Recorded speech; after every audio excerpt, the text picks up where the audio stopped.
Frequently in the next sections of the course, you will hear us talk about US GAAP and the IFRS. So it would be best to provide a refresher and describe what these abbreviations represent before continuing. US GAAP stands for US Generally Accepted Accounting Principles. Every country has its own generally accepted accounting principles. These are the rules companies in a particular country must comply with and adhere to when preparing accounting entries and financial statements. Naturally, it is easy to have differences between one country's GAAP and another country's GAAP, and this makes things complicated for companies operating internationally. They must hire accountants and finance staff specialized in the accounting standards of all countries of operation. That's expensive and difficult to coordinate.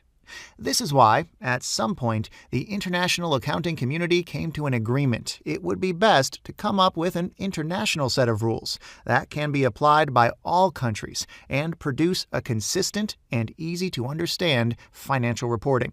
The entity which was formed to create these standards is called the International Accounting Standard Board, and the product of its work are the International Financial Reporting Standards, abbreviated IFRS. The IFRS standards have been adopted by many countries around the world. In the European Union, IFRS standards are required for all domestic public companies and for all companies on European stock exchanges. Small and medium enterprises do not have to use IFRS and can report using local GAAP. The U.S. is still considering the adoption of the IFRS and allows their application by foreign companies in the U.S.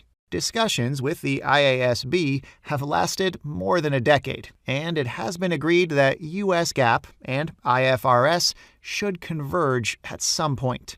However, the final steps towards such unification of accounting standards have not been taken, and US companies continue to prepare their reporting under US GAAP.